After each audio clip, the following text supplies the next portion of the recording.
Calon Presiden nomor urut 3 Ganjar Pranowo meyakini koalisi partai politik pengusungnya tegas mendukung pengguliran hak angket.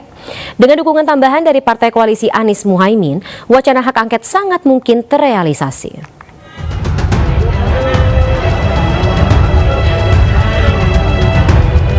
Calon Presiden nomor urut 3, Ganjar Pranowo yakin jika penggunaan hak angket merupakan langkah tepat guna menyelidiki berbagai dugaan kecurangan yang terjadi selama pemilu 2024. Dirinya juga menegaskan wacana hak angket bukan sekedar gertakan dan memastikan partai koalisi Ganjar Mahfud tetap kompak. Hal ini menjawab keraguan publik di mana sebelumnya Majelis Kehormatan P3 menilai hak angket kecurangan pemilu tidak perlu dilakukan. Angket itu adalah cara terbaik ketika kemudian hari ini kondisi pemilunya seperti ini. Kan ada cerita Sirekap, kan ada cerita server di Singapura. Sementara KPU mengatakan enggak kok di tempat kita, loh ini masih satu mengatakan IP-nya saja ada kok masih dibantah. Terus kemudian yang kedua, bagaimana cerita yang ada di lapangan, bagaimana aparatur dan sebagainya. Kan yang paling bagus untuk bisa mengklarifikasi semuanya ini, ya sudah penggunaan hak pengawasan, hak konstitusi dari DPR untuk kemudian membuat penyelidikan itu paling bagus, paling fair. Tapi kami tidak pernah menggertak, kami menyampaikan cara yang biasa saja. Ada banyak cara sebenarnya, angket boleh atau raker komisi 2 aja deh, segera. Ya sampai dengan tanggal 15 kemarin alternatif kita sampaikan. Saya kira kita kompak juga.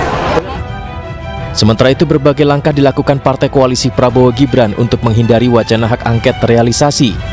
Dilantiknya Ketua Umum Partai Demokrat Agus Harimurti Yudhoyono sebagai Menteri ATR BPN diyakini menjadi salah satu cara agar langkah koalisi Ganjar Mahfud dan Anies Muhaimin semakin sempit.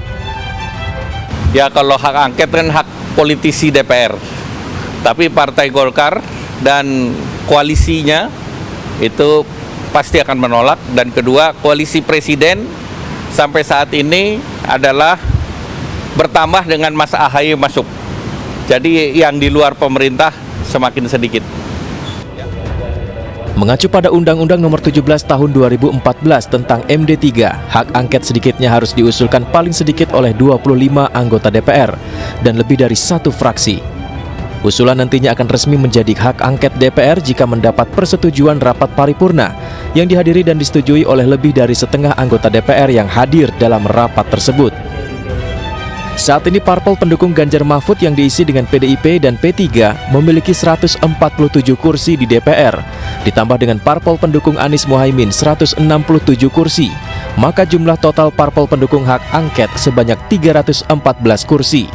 Jumlah ini jauh lebih banyak dibanding dengan parpol koalisi Prabowo Gibran dengan jumlah 261 kursi dari 4 partai, yaitu Gerindra, Golkar, PAN, dan Demokrat. Dari Jakarta, Tim Liputan iNews melaporkan. Sementara itu, pemirsa, politikus PDI Perjuangan Adian Apitupulu menegaskan sikap seluruh kader PDIP solid terkait usulan hak angket dugaan kecurangan Pilpres 2024. Bahkan, dirinya mengklaim komunikasi antara relawan kubu 1 dan 3 juga sudah mulai terbuka. Artinya kesadaran ini mulai nampak di seluruh rakyat kita, pendukung 01 dan 03, di bawah kita sudah mulai komunikasi, kita sudah mulai ketemu. Hak angket sepertinya akan berjalan, dan itu adalah pilihan konstitusional. Hak angket itulah hak yang diberikan oleh konstitusi pada DPR, dan tidak boleh ada satu orang pun atau satu kekuatan pun yang melarang hak itu untuk digunakan oleh anggota DPR. Apapun kepentingannya, tidak boleh. Kalau dia coba melarang hak angket itu, artinya dia larang adalah digunakannya hak konstitusional. Kalau sekarang sepertinya sudah jadi keinginan rakyat. Bukan masih sidang, Pak.